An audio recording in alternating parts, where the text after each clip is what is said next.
Diretoria ontem não teve depois do jogo do Galão, porque eu estava morto, fui dormir depois de gravar vários episódios do Cara Tapa, mas hoje de manhã, obviamente, após o meu tênisinho queimado de sol aqui, né, vamos falar do jogo do Galão de ontem, que assisti atentamente, torci pelo Galão e vencemos. Mas vencemos com alguns poréns aqui que nós temos que citar. O Atlético Mineiro foi amplamente dono do jogo, teve 8 oportunidades claras de gol não convertidas, significa assim, o jogo podia ter sido 10-0. Foi um massacre do Galo. Só que assim, cara, o Atlético chutou 130, 140 bolas no gol nos últimos 6 jogos. O Atlético perdeu de chances claras criadas, estatisticamente, tá? A chance clara criada não é aquela chance que você chuta de fora da área, ou que cruza na área e você cabeceia. Não, é uma chance clara de gol, aquela oportunidade que você, o goleiro, aquela bola, né, na pequena área que você chuta errado e tal. O Atlético perdeu nos últimos 6 jogos 19 oportunidades claras de gol. É muita coisa, gente. Uma parte disso mudaria o resultado contra o Vasco, mudaria o resultado contra o Brasil, mudaria o resultado do Libertadores, enfim. O Atlético perde gol, uma barbaridade. Ontem foram 8 gols perdidos. E numa Libertadores, irmão, porra, a gente sabe, ninguém aqui manja balão, né? A gente sabe que não dá pra ficar fazendo esse tipo de...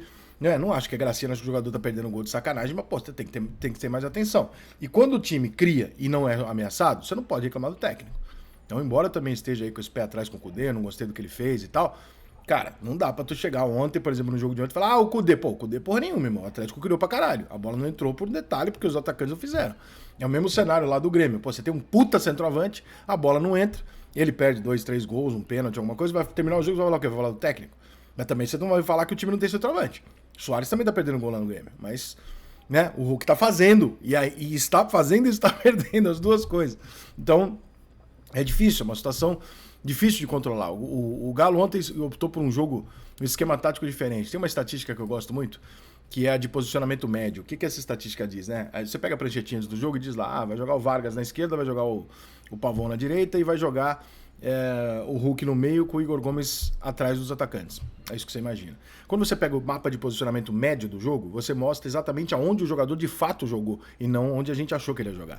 E não, o Igor Gomes não foi um ponta esquerda nem o Vargas. O Vargas jogou atrás do Hulk, se movimentando para os lados, né, fazendo ali algo que eu acho, inclusive, que o Zarate faria melhor que ele. Jogou mal o Vargas, mas jogou nessa função, se sacrificou taticamente. O Hulk mais centralizado, evidentemente. O Pavão bem aberto pela direita. E o Igor Gomes um pouco mais para a esquerda, mas muito mais na onde era o Nacho do que onde era o Paulinho. Ele jogou como meia. Então não tinha ninguém do lado esquerdo aberto pra cacete no time do Galo. O que é uma tentativa de quebrar um pouco esse paradigma de que todo time tem que jogar no 4-3-3 e tal, não sei o que, do jeito que é. Por quê? Porque a gente já viu vários times serem campeões no passado, com formações com 2 volantes, um mais à frente e outro mais atrás, 2 atacantes, um na esquerda e um no meio, ninguém na direita, fixo e tal, e o lateral chegava. O próprio São Paulo do Tele tinha Cafu e Vitor, 2 laterais, entre aspas, que jogavam do lado direito. Nenhum dos 2 era ponta direita, mas os 2 faziam essa troca e chegavam constantemente.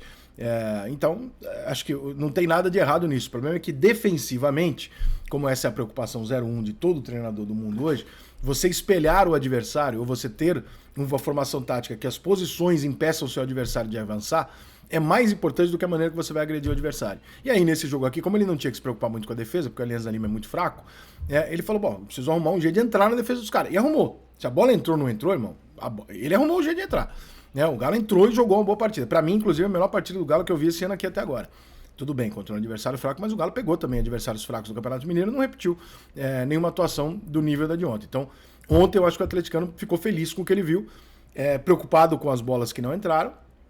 E agora tem uma situação no grupo que, assim, ontem, pra mim, vencer era a batata. Tinha que vencer, não tem como. A Alianza Lima tinha que vencer. É um time tradicional, mas não é um time forte hoje. Quando você olha pro grupo, pra situação da Libertadores do Atlético, ali você consegue imaginar um cenário de um grupo que pode se embolar, né? Por exemplo, se o Libertad ganha do Atlético Paranaense hoje, o grupo embola, né? E o grupo embolando, depois amanhã o Atlético vai lá e bate no Libertad, enfim, a coisa fica embolada, o saldo de gols pode definir, né? E o saldo de gols era muito importante. Eu acho que ontem foi a oportunidade do Atlético fazer um saldo de gols. Dava para fazer 5-6-0 ontem e abrir um saldo de gols interessante para cima dos outros. Até porque os outros podem acabar fazendo para cima do Alianza Lima uma goleada, porque o Alianza Lima realmente não tá bem. O jogo do Libertad com o Atlético Paranaense hoje, portanto, eu, assim, no meu palpitômetro mesmo, eu torceria para o Atlético Paranaense. Eu acho que é melhor disparar um e deixar a segunda vaga para o Galo bater no Alianza Lima e no Libertad mesmo fora de casa, e porque no Atlético Paranaense em casa ele vai ter que bater, senão ele não tem condição. E aí o Atlético pode almejar ali 10, 12 pontos e tentar conseguir no meio desse bolo do segundo colocado. De repente a Alianza Lima empata com o Libertad, enfim, e ele entra como segundo. Porque se ficar todo mundo embolado, de repente são 2 times que num saldo de gols aqui dão um salto, ou 2 timezinhos que fazem um ponto a mais. Então é melhor como você tá numa situação delicada, classificam 2, deixa um embora, no caso seria o Atlético Paranaense, e aí vai tenta entrar no bolo. Se o Libertad ganhar hoje, vai ficar embolado um pouco mais pro o Libertad tem hoje 3 pontos, ele vai a 7. O Atlético Paranaense, não, desculpa, ele vai a 6, né? 3 a mais do que o Galo, 2 a mais do que o Alianza Lima, 2 a mais do que o Atlético Paranaense. Embolou. Todo mundo tem uma rodada a possibilidade de chegar. O que vai acontecer na próxima rodada? Eu não sei, mas sabemos que o saldo de gols começa a se tornar importante ali e o saldo do Atlético é de 0. Né? Tem um outro, o Libertad também está com 0, o Alianza Lima está com -1, mas se o Libertad hoje ganhar, evidentemente, seja pelo placar mínimo, ele já empata com o Atlético Mineiro no saldo de gols. Então, assim, vai ficar muito embolado. Entre o bolo e um destacado e o bolo todo, eu acho que é mais arriscado o bolo todo passar em 2 do que com um destacado você ser o segundo contra outros 2 times que você vai jogar diretamente contra, mesmo que fora de casa. Eu acho que está bem caracterizado que o Atlético Mineiro tem time para ganhar do Atlético Paranaense em casa, tem time para ganhar do Alianza Lima lá, são 6 pontos que o Galo tem que fazer na volta. E o jogo contra o Libertad é um jogo difícil. O Libertad é um time bem chatinho, tá? Não vamos ser escrotinho também de querer colocar todo mundo num balaio de que ninguém presta, todo mundo é ruim, não é assim. O Libertad é um time chato. Ele é o líder lá do Campeonato Paraguaio. Ele é um time que disputa constantemente a Libertadores. Ele sabe jogar Libertadores. Ele sabe a limitação dele. Ele sabe fazer uma pressãozinha ali, um caldeirãozinho, encher o saco. É um time chato. Então não descarte a possibilidade do Atlético empatar um jogo desse. Quanto ao Alianza Lima, eu acho que o Atlético não pode empatar. Tem que ganhar o jogo. Quanto ao Atlético Paranaense também. Então esses 6 pontos o Galo tem que fazer. Mas o Libertad, pra mim, é o jogo-chave. É aquele jogo que talvez o Atlético não consiga ganhar lá.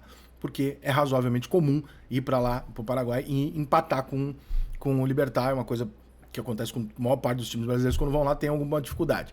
Então, esse jogo, assim, o Galo fazendo a lição de casa dele, batendo a Alianza Lima e o Atlético Paranaense, a decisão é contra o Libertad.